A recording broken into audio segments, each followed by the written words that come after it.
मैं जब 3 साल का था तो ठिठुरती सर्दी में एक दिन दादा ने स्कूल में दाखिल करवाकर उम्र 5 साल लिखवा दी कि सरकारी स्कूल में इस वक्त 5 साल से कम उम्र के बच्चों का दाखिला ममनू होता था। जबकि मेरा यार जुम्मा गुल अपनी अम्मा की गर्म गोद में बैठकर चाय पराठे ठूंसता रहा। मैं टाट पर बैठकर सुबह से दोपहर तक अलिफ से अल्लाह और बे से बकरी का राग अलापता रहा और जुम्मा गुल गले में गुलेल डाले गांव के दरख्तों में परिंदे मारता रहा। हम सारा दिन उस्ताद रहीम गुल की सोटियां अपनी पुश्त पर खाते रहे ताकि कल को माशरे में एक मकाम बना सके, और जुम्मा गुल अपने बाप के कंधे पर बैठकर गांव के मेले लूटता रहा। हम स्कूल से छुट्टी होने के बाद गंदम की कटाइयों में अम्मा का हाथ बटाते रहे और जुम्मा गुल खेत की मुंडेर पर बैठकर जवानी के गीत गाता रहा। हम जब आंसू भरी आंखों से जुम्मा गुल की तरफ देखते तो दिल का हाल जानकर अम्मा बोलती, बेटा तुम एक दिन बड़ा अफसर बनेगा और जुम्मा गुल जैसे लोग तेरे नौकर बनेंगे।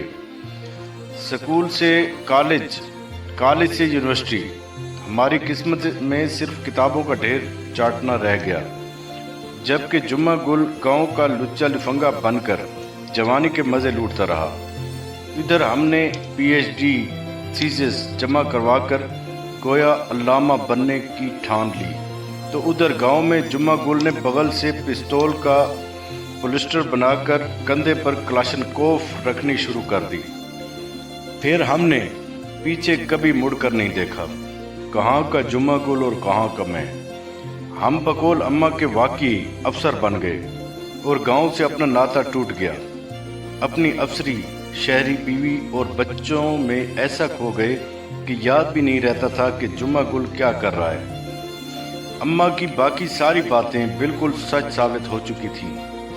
बस कभी कभार उनकी ये बात दिल के दरवाजे पर दस्तक देकर बेचैन कर देती कि जुम्मा गुल तुम्हारा नौकर बनेगा। शायद अम्मा की बात से ज़्यादा ये खुद की एक ख्वाहिश भी थी, जो शऊर से लाशऊर तक का फासला पालते हुए तहत शऊर में पंजे गाड़ बैठी थी।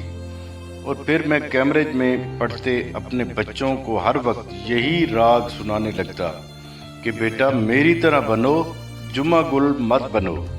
मेरे बच्चे मुझसे पूछते कि पापा हु इज़ जुम्मा गुल, और मेरा जवाब हमेशा यही होता कि मेरा नौकर।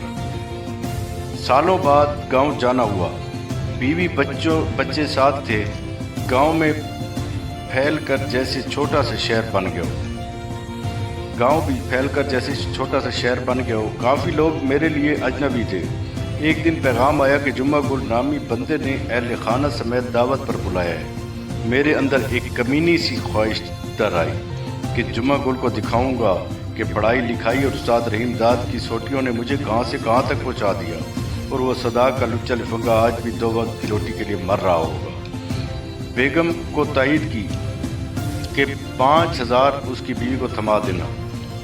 रात को अपनी 4000 सीसी गाड़ी में बैठकर जुम्मा गुल के घर पहुंचा तो सन्नाटे में आ गया। शहर में 300 गज बंगले वाला अफसर 4000 गज वसी बंगले को देखकर हैरत से दांतों में उंगली दबाए रह गया, जिस पर जुम्मा गुल पैलेस का नेम प्लेट उसका मुंह चढ़ा रहा था।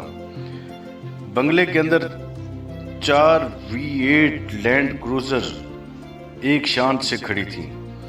वास्कट पहने जुम्मा गुल गर्मजोशी से आगे बढ़कर मेरे गले लग गया कि डॉक्टर साहब बड़े आदमी बन गए हो, भूल गए हम जैसे गरीब और अनपढ़ों को।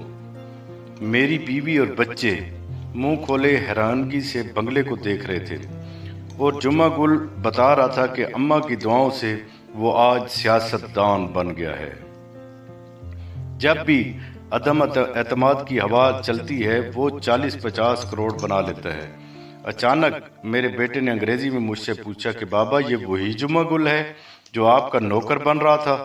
मेरी खामोशी पर छोटे वाले बेटे ने अंग्रेजी में कहा, बाबा मैं भी जुम्मा गुल बनूंगा। इस वक्त पाकिस्तान के हर शहर में नए जुम्मा गुल जन्म ले रहे होंगे। پاکستان میں سیاست سے زیادہ منافع بخش کا کوئی کاروبار نہیں ہے۔